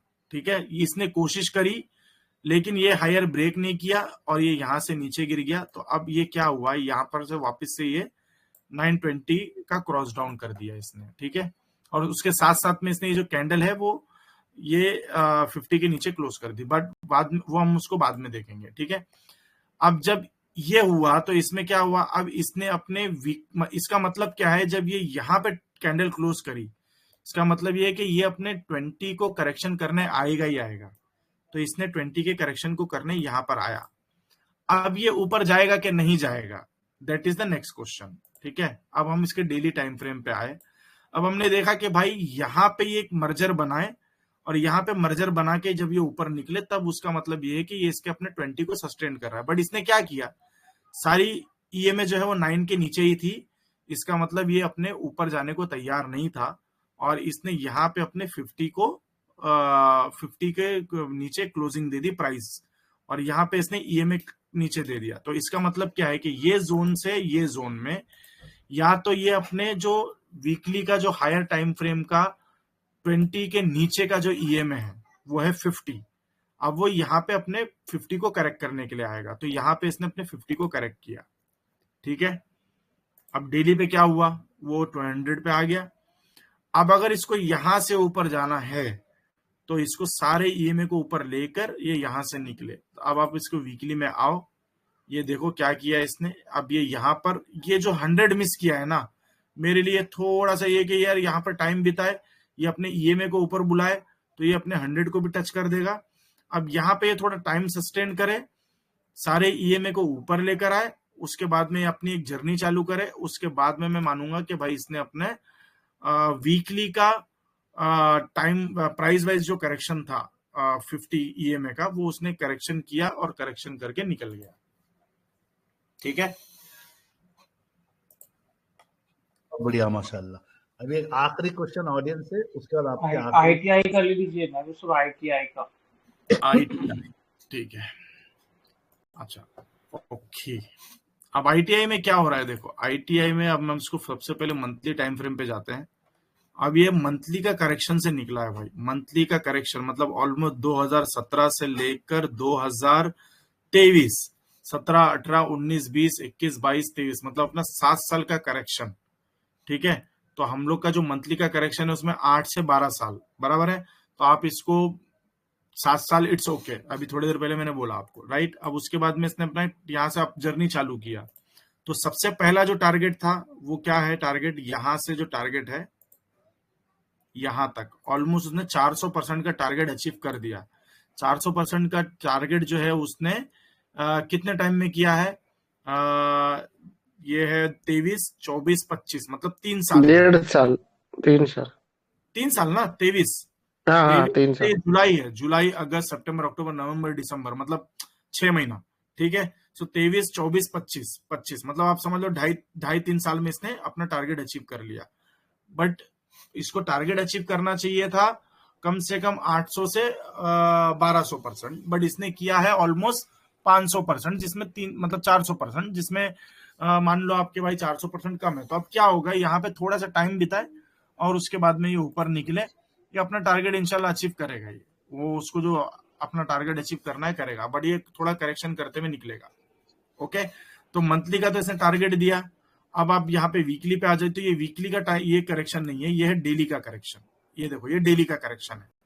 ये जो है जोन इसको छोड़ दो, थोड़ा सा इग्नोर करो, 19-20 होता है। अब ये डेली का टाइम फ्रेम का करेक्शन है। तो ये कहां से आ गया, फरवरी से लेकर ये आ गया आपका दिसंबर तक। तो फरवरी 24, फरवरी, मार्च, अप्रैल, मई, जून, जुलाई, अगस्त, सितंबर, अक्टूबर, नवंबर, दिसंबर। ठीक है, ऑलमोस्ट कितना हो गया तुम्हारा, सीधा सीधा एक फरवरी, मार्च, अप्रैल, मई, जून, जुलाई, अगस्त, सितंबर, अक्टूबर, नवंबर, दिसंबर, मतलब ऑलमोस्ट तुम्हारा 9, 11-12 महीने का, राइट। तो वहां से अपना टारगेट अपना अचीव करेगा वो। तो ये आहिस्ता आहिस्ता इसी ऊपर जाता रहेगा। अब इसमें आपको सब कुछ ट्रैक करना है, ऐसा नहीं कि महबूब भाई ने बोल दिया कि भाई अब ये 1200 रुपये अचीव करने वाला है, मैं अपना घर बेच के लगा देता हूँ, ठीक है, मेरा घर डबल ट्रिपल हो जाएगा, मैं घर बाद में खरीद लूंगा। तो भाई वैसा नहीं करना बिल्कुल भी, ठीक है। हाँ डॉक्टर साहब, और बढ़िया, बहुत बढ़िया माशाल्लाह। तो क्योंकि देखिए अगर मैं ज्यादा क्वेश्चंस पूछते जाऊंगा तो लोग काफी सारे टायरलेस पूछते रहेंगे। आपने कॉन्सेप्ट दे दिया है, पीडीएफ दे दिया है माशाल्लाह। ऑलरेडी ये सेशन के रिलेटेड आपने डिस्कशंस आपके ही पूरे सेशंस हमने मास्टर की में ईएमए स्टडीज बाय महबूब कुरैशी लिख के रखा है।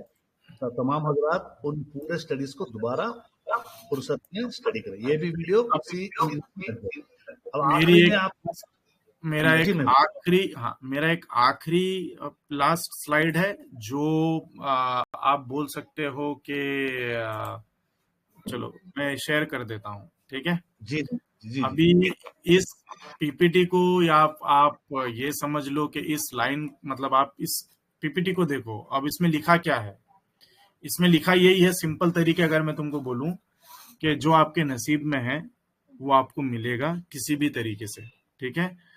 और जो आपके नसीब में नहीं है वो आपको नहीं मिलेगा। मैं इसको एक छोटी सी स्टोरी, अभी जो मार्केट जो गिर रहा है ना, तो आप ये समझ के चलो कि अब ये मार्केट करेक्शन कर रहा है, ठीक है। अब इसमें से बहुत सारे लोगों के पैसे डूबे भी होंगे और बहुत सारे लोगों ने पैसे कमाए भी होंगे, ठीक है। तो आप उसको इस तरीके से लो, जो मैं दो स्टोरी में बताने की कोशिश करूंगा, ठीक है। अब आपको इस तरीके से लो कि मैं क्यों कह रहा हूं, ठीक है। अब स्टोरी ऐसी है कि इमाम अली, ओके, बहुत ही फेमस स्टोरी है। मुझे पता नहीं कितने लोगों को पता है या कितने लोगों को पता नहीं है। जिनको नहीं पता है ये उनके लिए है, और जिनको पता है वो बेहतर ही समझते हैं, ठीक है। इमाम अली ने क्या किया, वो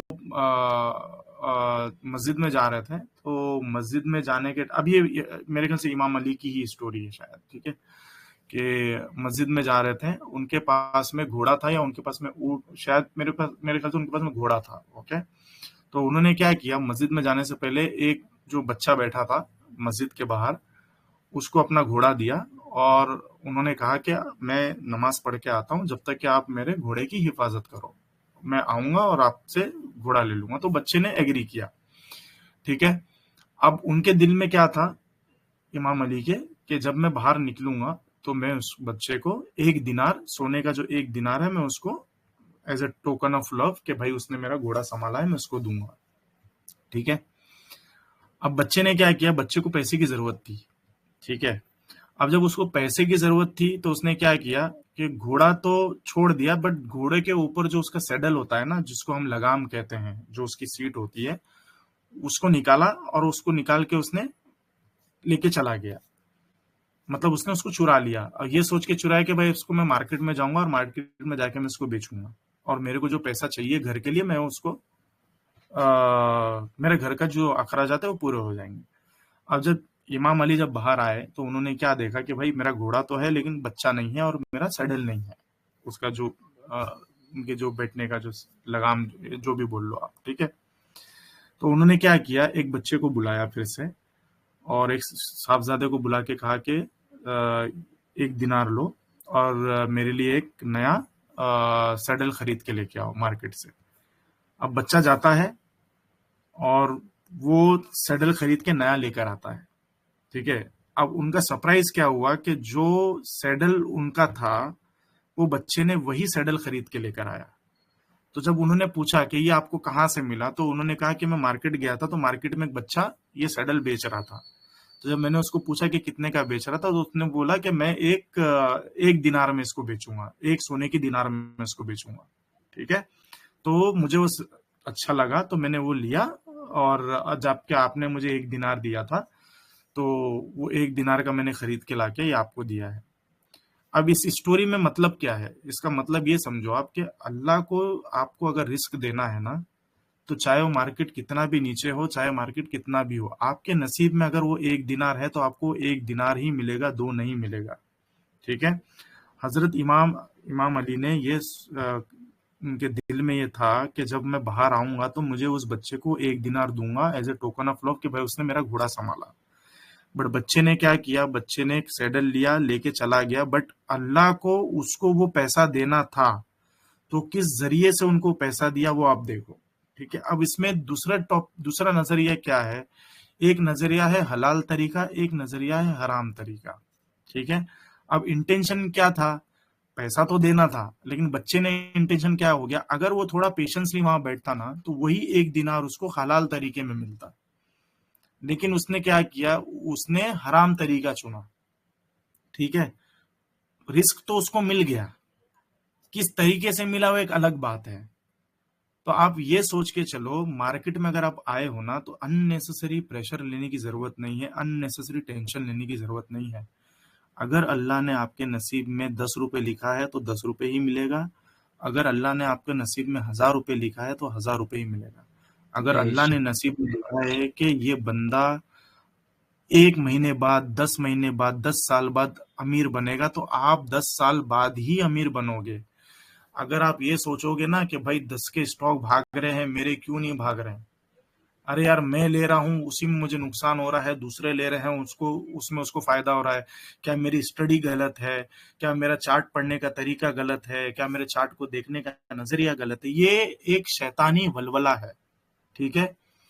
आपके नसीब में जो है वो आपको मिलेगा ही मिलेगा। अगर आपके नसीब से जाना है ना तो वो जाएगा ही जाएगा, चाहे वो स्टॉक मार्केट के गिरने की वजह से जाए या स्टॉक का बुल मार्केट रन चल रहा है बट आपने स्टॉक खरीदा उसके बाद वो नीचे चला गया, वो आपकी नसीब है। अभी थोड़े दिन पहले मैंने मतलब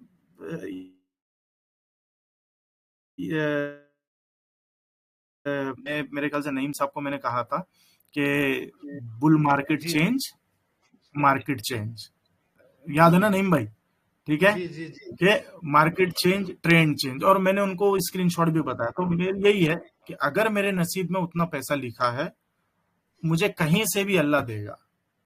अगर मेरे नसीब में कहीं से जाना लिखा है तो कहीं से भी जाएगा। It is just mentality of individual कि भाई अननेसेसरी हैबत नहीं लाओ।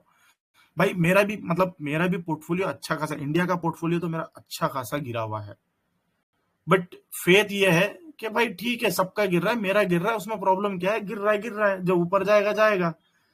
इंसान हाथ का पैसा लेके जा सकता है, नसीब का पैसा लेके नहीं जा सकता है। मैं जो मेरा जो डायलॉग है वो मैं इसलिए बोलता हूँ कि भाई मार्केट गया तेल लेने, अपने घोड़े भागने चाहिए। तो मार्केट घोड़े तो भागेंगे और अल्लाह चाहेगा तो मेरे घोड़े उड़ेंगे, भागेंगे नहीं उड़ेंगे, ठीक है। इंशाल्लाह। अल्लाह बोलेगा कि नहीं भाई तेरे घोड़े को पानी पीना है तो वो पानी पीते रहेंगे भाई, वो भागेंगे ही नहीं। तो अननेसेसरी अपने प्रेशर लेके मार्केट में अपने को काम नहीं करना है। सिंपल मस्त रहो, मजे में रहो, ज्यादा टेंशन मत लो।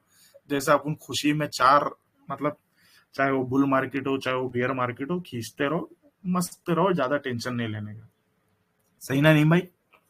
जी जी बहुत खूब, माशाल्लाह, बहुत बढ़िया। तो आखिरी में आप निफ्टी का कुछ एक डायरेक्शन बता दें नहीं भाई, और हो गया मेरा, हो गया, हो चलिए गया। जज़ाकल्लाहु खैर। आज हमारे एक हेलो, डॉक्टर उमर ने दुआ मांगी है, अल्लाह ताला हमारे कोई डॉक्टर हजरात उमर के रिप्लाई करेगा कि मुझे? ओके अरे कर रहे, सब रिप्लाई कर रहे जी, माशाल्लाह, थैंक यू भी बोले हैं, जज़ाकल्लाहु खैर। आप हमारे इस संडे लाइव के 4 चांद लगाते हैं जब भी आते हैं। क्या बोलते हैं भाई पब्लिक, बोलो जल्दी, महबूब भाई को बिल्कुल। आपने बहुत अच्छी बात कही। अगर इजाजत हो तो 1 मिनट में एक हदीस सुना देता हूँ इस पर मैं। जी जी, अगर कौन इजाजत बता रहे, हो बताइए, नाम बताइए आपका। नासिर बोल रहा हूँ जी। आपके नासिर भाई, चलिए। इसमें जो अभी महबूब साहब ने जो वर्ड्स बोले हैं ना कि जितना मिल सकता है उतना ही मिलेगा, उस पर हदीस रसूल है और मुदल्लल हदीस है, दलील के साथ के बुखारी की हदीस है कि इब्ने अब्बास रज़ियल्लाहु तआला से रिवायत है, अल्लाह के रसूल ने फरमाया कि अब्बास, तुम्हें अगर पूरी दुनिया मिलकर भी फायदा पहुंचाने पर आ जाए तो उतना ही पहुंचा सकती है जितना तुम्हारे लिए अल्लाह ने मुकद्दर में रखा, और अगर पूरी दुनिया मिलकर तुम्हें नुकसान पहुंचाने पर आ जाए तो उतना ही पहुंचा सकती है जितना तुम्हारे मुकद्दर में है। तो तुम अल्लाह पर तवक्कुल कर कर, उस पर भरोसा कर कर और अपनी जिंदगी गुजारो। न तुम्हें दुनिया गिरा सकती है, न तुम्हें दुनिया बगैर चाहे खुदा के बढ़ा सकती है। बेशक बेशक। चलिए, बहुत बढ़िया।